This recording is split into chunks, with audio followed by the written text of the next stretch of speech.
Dear Nadine,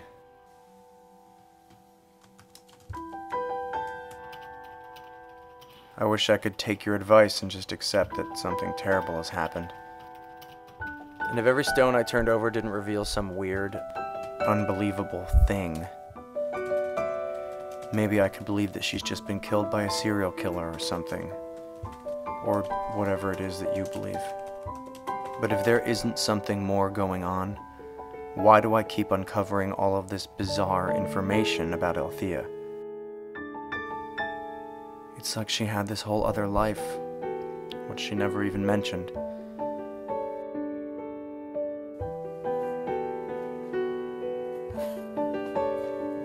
I read her undergraduate thesis for the first time on Thursday. It's a treatise on occult magic as an ancient method for neurological reprogramming. It took the entire summer to convince Agatha to let me do it.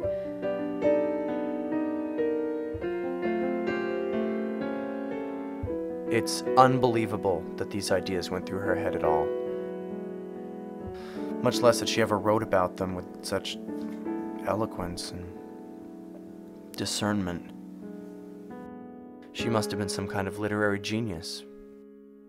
What was she doing in that corporate job?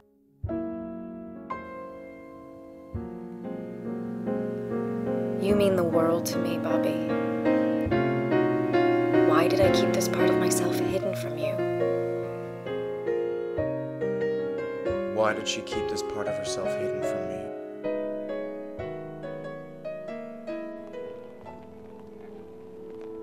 Last night I had this dream. Althea and I were standing in front of the reservoir in winter. And she turned to me and she said, It began in Egypt. The Egyptians are trying to tell us something. Geometry, energy, architecture. Then she disappeared. And then he disappeared.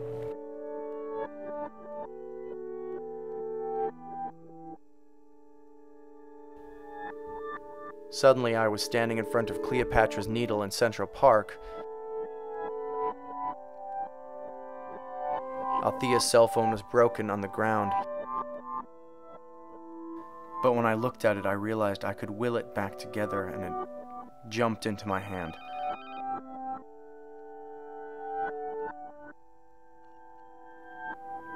When I answered it, this scary bald guy appeared and said, It's a matter of international security that you forget about your girlfriend.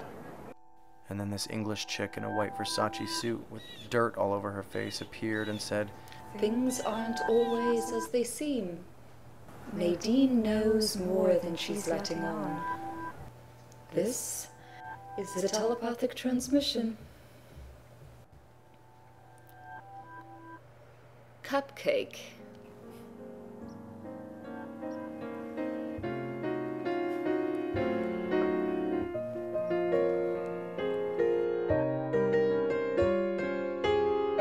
Then I was hit by several blocks of Swiss cheese.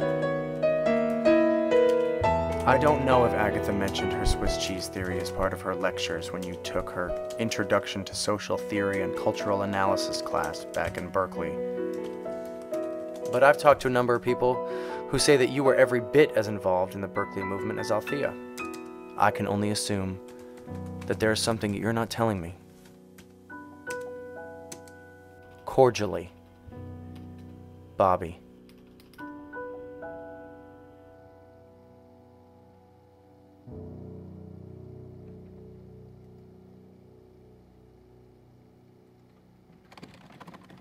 Dear Bobby, I won't deny that I was a radical activist and that I belonged to a lot of the same organizations that Althea did.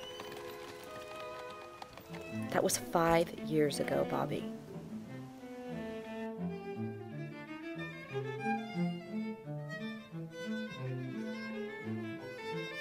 Althea took that corporate job for the same reason everybody else does it. She didn't want to be poor. Things change when you leave the ivory tower.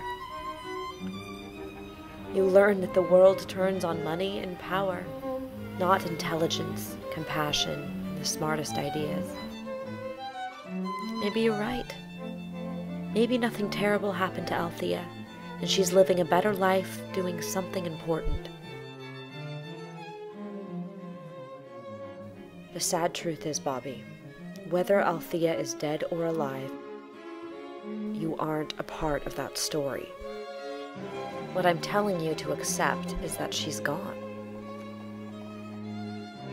I know how harsh that sounds, but I'm saying it to spare you from a lifetime of waiting for her to come back.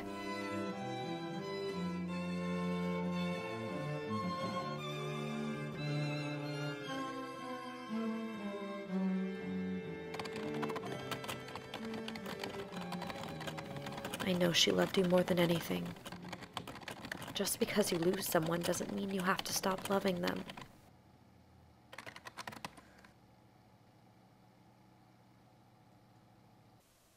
I love you. Nadine.